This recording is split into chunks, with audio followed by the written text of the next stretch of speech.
नेपालमा भयो नि ठुलो दुर्घटना हेर्नुस्। एसएमसी भनेर सबैले चिन्ने हैन, पैसा लगानी गरेर पैसा कमाउने। 3,000, 10,000, 33,000, 1,10,000 हैन, यहाँसम्म कि 2-2 करोडसम्म लगानी गर्ने एप हैन एसएमसीमा। अनि 10,000 हजार एक दिनमा कमाउने भनेर प्रलोभनमा परेका मान्छेहरू फस्यो अब फेरि। ल यो K2 को हो हैन, मेरो साथीको यो एप हो हैन। यसमा चाहिँ K2 को हो, यसले चाहिँ 9,900 रुपैयाँ, कतिजनाले 10,000 रुपैयाँ नै लगाएको रहेछ। अनि अब चाहिँ आज नोभेम्बर 10 तारिकको दिन ट्याक्स तिर्नुपर्ने रहेछ रे।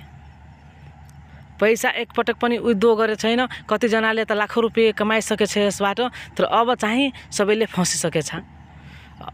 पहिले लगानी गरेको मान्छे सबै चाहिँ ठीक छ, उसले धेरै कमायो हैन, तर उसको पनि पैसा त धेरै छ एसएमसी एपमा, तर उसलाई केही घाटा छैन, किनकि उसको पैसा भन्दा लगाएको पैसा भन्दा धेरै चाहिँ उसले विथड्रो गरिसकेछ।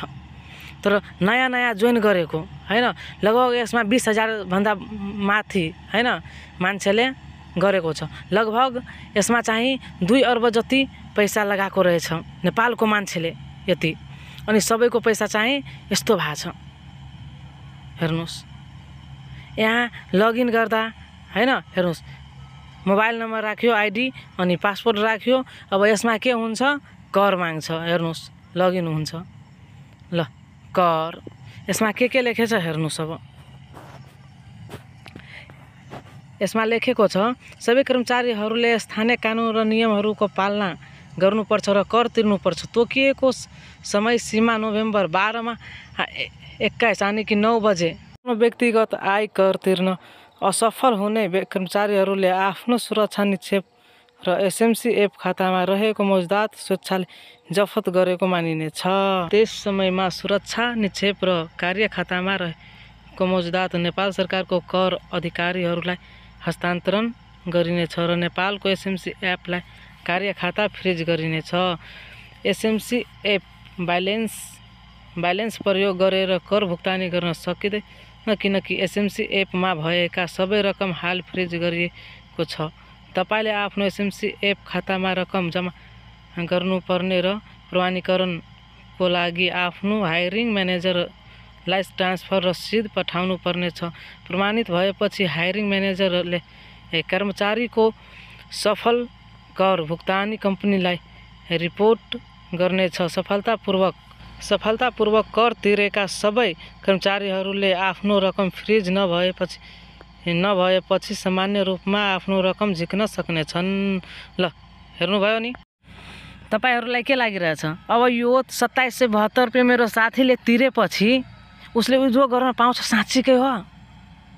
अब हेरौ साथीले के गर्छ हैन, यसले चाहिँ 12,000 विथड्रोमा लगाएको छ, रिभ्यू सक्सेसफुल भइसकेको छ, तर विथड्रोल सक्सेसफुल भएको छैन के। तर अब यसले पैसा लगाउँछ कि के गर्छ हैन। धेरै साथीहरूले लगाएको छ, मलाई पनि भनेको थियो, तर मैले नै, किनकि मसँग पैसा छैन। म अलरेडी धेरै पैसा ठगाइसकेको छु अर्को एपमा। किन म एसएमसीमा लगाउनु हैन, कमाएर खाने हैन। तर यस्तो चाहिँ प्रलोभनमा नपर्ने के। अब हामी नेपालीलाई धेरै लुट्ने छ के। अब के प्रलोभनमा दिएको थियो कि 15 नोभेम्बर पछि हैन हामीले सबैले चाहिँ राम्रोसँग हैन काम गर्न पाउने छन्। तर 15 तारिक भन्दा अघि नै 10 तारिकदेखि नै यस्तो लगाइसकेछ। अनि 12 तारिकसम्म जसरी पनि यो कम्प्लिट गर्नै पर्छ, नत्र पैसा बुर्छ रे। तर नगरे पनि बुर्न सक्छ के। त्यसैले तपाईहरु सावधान हुनुस्। ल मसँग हुने त्रुटिप्रति म क्षमा माग्न चाहन्छु हैन। पढ्नमा अलिअलि त्रुटि भएको होला। Bye bye, take care, don't believe.